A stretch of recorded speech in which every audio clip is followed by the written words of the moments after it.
Welcome back to my channel. আমার চ্যানেলে তোমাদের সবাইকে অনেক অনেক স্বাগত। সকালবেলায় দেখো মিষ্টি আলু ভাজা, লুচি, বেশ মন ভরে খেয়ে, আর তার সঙ্গে হচ্ছে আলু ফুলকপির তরকারি। এটা খেয়ে আমাদের আজকে ছিল হরি পুজো। তো আমাদের ঘরেই যেহেতু সামনে হরি মন্দির আছে, তাই জন্য আমরা ওখানেই বাবা হরি পুজো করে দেয়। তো ওখানে দেখো আমার হরি পুজো ছিল বলে সুন্দর করে মন্দিরটাকে একটু ভালো করে সাজিয়েছি, একটু আলপনা দিয়েছি। যখন আমি থাকি না তখন তো আর আলপনা দেওয়া হয় না, বাট যখন এসছি তাই জন্য ভাবলাম একটু আলপনা দিয়ে দিই। সুন্দর করে যতখানি পেরেছি দিয়েছি, দিয়ে এখানে বাবা একটু পুজো করবে। আর যখন পুজো হয় তখন এই মন্দিরটাতে একটু ঘণ্টা, ঝাঁক, ধুনো, এই গন্ধে চারিদিকটা পবিত্রতায় ভরে যায়। গলায় দেখা একটা সুন্দর গাঁদা ফুলের মালা পরিয়ে দিয়েছি। আর মা মনসা আছে পাশে, মা মনসাকেও একটা সুন্দর মালা পরিয়ে দেওয়া হয়েছে। তো এই পুজোটা যখন আমি আসি তখন তো ছোটোবেলায় যখন আগে হতো পুজোটা, তখন আগে হচ্ছে আমাদের বাড়িতে পুরোহিত আসতো, সেই করতো। তখন বাবার অফিস ছিল, এখন বাবা রিটায়ার হয়ে গেছে, তো নিজেই ওই জন্য বাড়ির এই হরি পুজোগুলো করেন। কেমন হয়েছে আমার আলপনাটা অবশ্যই তোমরা ভালো বলো।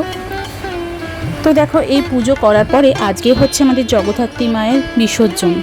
তো জগদ্ধাত্রী পুজো হয়ে যাবে, বিসর্জন হয়ে যাওয়া মানেই ব্যাস এবার আমাদের ছুটি শেষ, এবার চলে যাওয়ার পালা। তো যাই হোক, আজকের দিনটা তোমাদের সঙ্গে একটু শেয়ার করছি। দেখো ছোট্টখাট্ট ভিডিওগুলো তোমাদের সঙ্গে একটু শেয়ার করতে ভালো লাগছে আমার।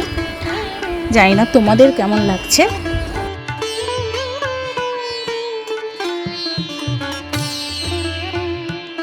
দেখো এখানে সন্ধেবেলায় চলে এসেছি, যেহেতু প্যান্ডেলের মধ্যে অনেক উঁচুতে ছিল, তাই প্যান্ডেল থেকে একটু বাইরে বার করা হলো মায়ের মূর্তিকে। আর প্রথমে না এই কাকিমাই প্রথমে বরণ করে, মেন যে বরণটা হয় সেই বরণটা করার পরে তারপরে আমরা সবাই বরণ করি। আর তারপরে এই সিঁদুর, পান পাতা, মিষ্টি দিয়ে বরণ করা হয় প্রথমে, তারপরে মায়ের সিঁথিতে সিঁদুর পরিয়ে নিজেরা সিঁদুর খেলায় আমরা মেতে উঠি। মন খারাপ তো লাগে যে আবার পরের বছরের জন্য ওয়েট করতে হবে, বাট এই বরণ করার সৌভাগ্য পাওয়ার জন্য ভালোই লাগে। তো এরপরেই দেখো আমি বরণ করব, সেটাও তোমাদের সঙ্গে একটু শেয়ার করছি।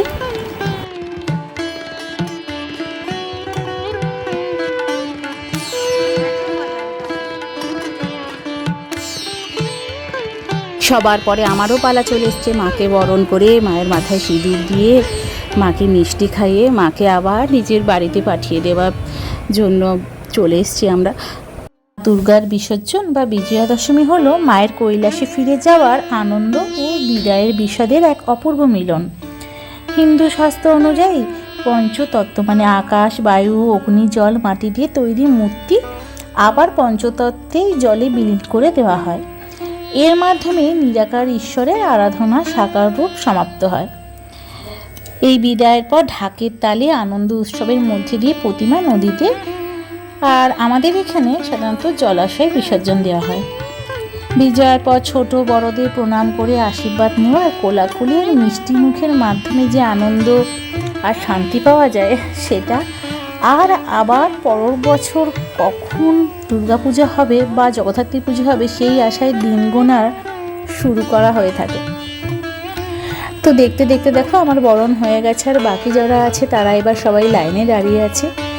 আমার ছোট্ট এই ভিডিওর মাধ্যমে আমাদের এই ছোট্ট দিনে ছোট্ট বিষাদ ভরা আনন্দ মুহূর্ত শেয়ার করলাম। কেমন লাগলো তোমাদের আমি জানি না, ভালো লাগলে ছোট্ট লাইক করে তাড়াতাড়ি সাবস্ক্রাইব করে দাও আমার চ্যানেলটা।